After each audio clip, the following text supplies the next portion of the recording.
เทคนิคการขายออนไลน์มือใหม่ต้องหูมีหลายห้าง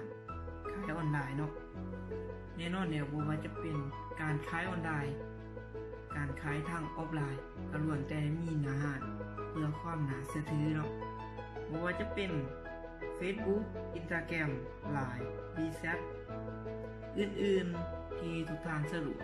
หรือว่าที่ทุกท่านใช้ในชีวิตประจำวันอยู่แล้วก็สามารถโพสต์ขาย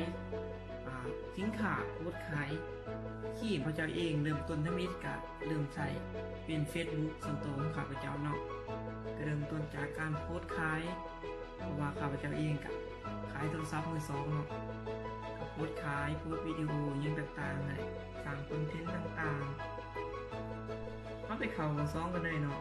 การเปิดบัญชีธนาคารการเปิดบัญชีธนาคารนี้เป็นสิ่งที่สำคัญที่สุดในการขายออนไลน์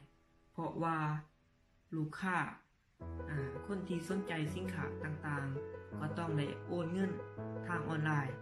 โอนเงินเข้าในบัญชีเพราะว่าทางธนาคารก็ไล่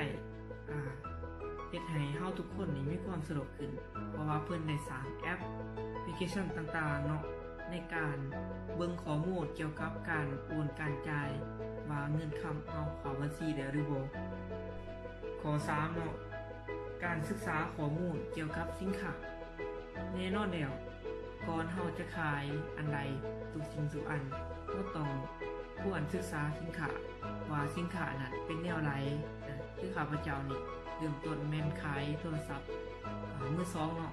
ข้าพเจ้าเองก็เริ่มศึกษาเกี่ยวกับข้อมูลต่างๆเกี่ยวกับโทรศัพท์นั่นแหละก็เพื่อตอบโจทย์หรือว่าเพื่อตอบคำถามของลูกค้า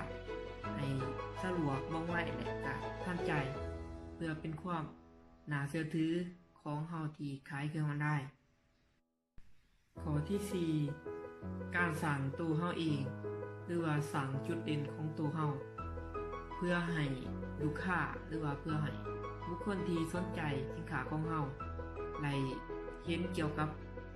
สิ่งที่เฮาสื่อออกไปสิ่งที่เฮาขายสิ่งที่เฮาโพสต์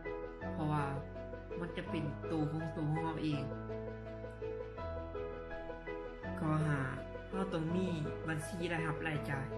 เพราะว่าเพื่อความชัดเจนหรือว่าเพื่อเฮาจะมีกำไรมีทุนมีรายรับรายจ่ายเท่าไหร่คือข้าพเจ้าเองเริ่มต้นนี้แม่นจะบ่มีรายรับรายจ่ายเลยเพราะว่าจะเฮ็ดไปตามธรรมชาติการหลังๆมากก็คอยปรับเปลี่ยนตัวเองแต่ก็มีวิธีทางเทคนิควิธีการต่างๆเพื่อเฮาจะมีแบ่งจ่ายรายรับรายจ่ายว่ากำไรเข้าในมื้อนี้กำไรออกในมื้อนี้รายรับรายจ่ายในมื้อนี้ในเดือนนี้ในปีนี้ชัดเจนมีเท่าไหร่เฮาก็พอได้วางเป้าหมายให้ถูกต้องตามที่เฮาตั้งไว้เพื่อความเป็นมืออาชีพหลายขึ้นทั้งว่าคลิปนี้จะเป็นคลิปที่มีความรู้กันมาเพื่อ